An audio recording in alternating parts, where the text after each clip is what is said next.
देखिए, आज मुख्यमंत्री जी की बात करें, जेपी नड्डा जी की बात करें या अनुराग जी की बात करें, अगर हम हिमाचल की दृष्टि से एक बहुत बड़ी उम्मीद थी कि आज तीन तीन लोग अगर क्लेम कर रहे थे कि कुछ इस वक्त कोरोना के बाद लोगों को प्रदेश में कुछ राहत मिलने की आवश्यकता थी, चाहे वो पर्यटन का क्षेत्र था, चाहे वो एप्पल इंडस्ट्री थी, बागवानों की बात थी, किसानों की बात थी, या डेवलपमेंट की दृष्टि से रेलवे को आगे विस्तार की बात थी, या एयरपोर्ट्स बनने की बात थी।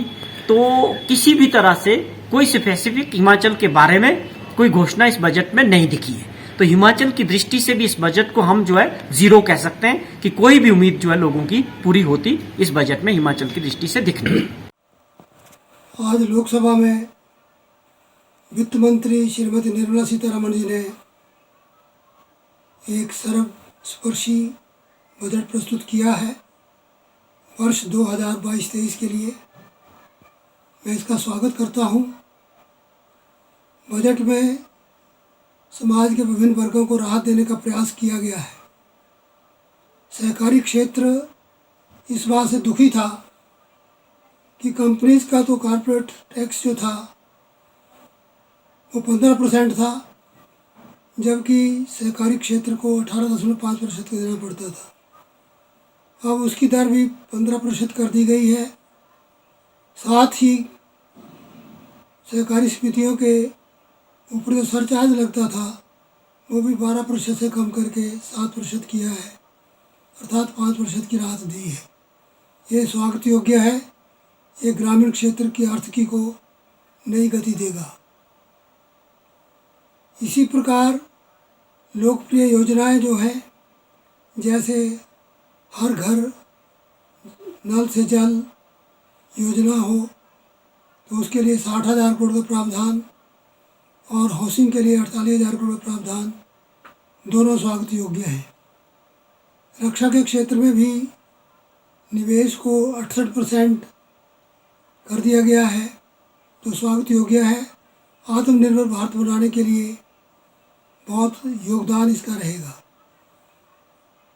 दैनिक उपयोग की अनेकों वस्तुओं की कीमतें कम होगी, जो आम नागरिक को इसका लाभ मिलेगा। कृषि क्षेत्र के सामान के लिए भी बहुत सुविधाएं दी गई हैं, इससे सस्ता होगा और किसानों को इसका लाभ मिलेगा। कुल मिलाकर समाज के प्रत्येक वर्ग को राहत देने का प्रयास करते हुए कर्मचारियों को भी जो एनपीएस में केवल 10% की राहत प्रदेशों में मिलती थी, जो केंद्र में 14% थी, उसको बढ़ाकर प्रदेशों के लिए भी 14% करके कर्मचारियों को राहत देने का प्रयास किया है। मैं कुल मिलाकर बजट का स्वागत करता हूं, वित्त मंत्री को बधाई देता हूं। देश की फाइनेंस मिनिस्टर श्रीमती निर्मला सीतारमण जी ने आज अपना बजट पेश किया।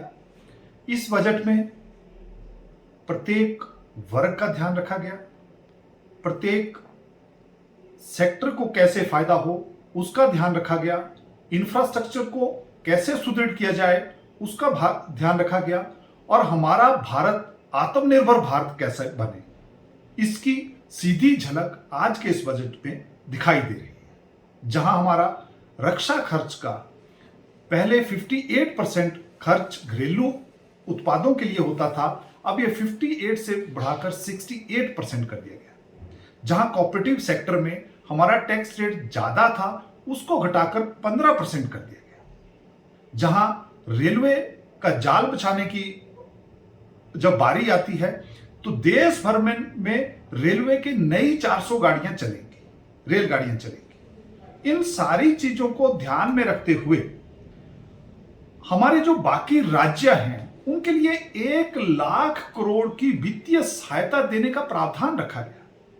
अर्थात जब राज्य सुदृढ़ होंगे तो हमारा देश सुदृढ़ होगा, हमारा देश आत्मनिर्भर भारत बनेगा। इसलिए मैं देश की यशस्वी प्रधानमंत्री श्री नरेंद्र मोदी जी को जहां बधाई देता हूं, उसके साथ साथ श्रीमती निर्मला सीतारमण जी का भी धन्यवाद करता हूं कि उन्होंने प्रत्येक वर्ग, प्रत्येक प्रदेश का ध्यान आज के इस बजट में रखा।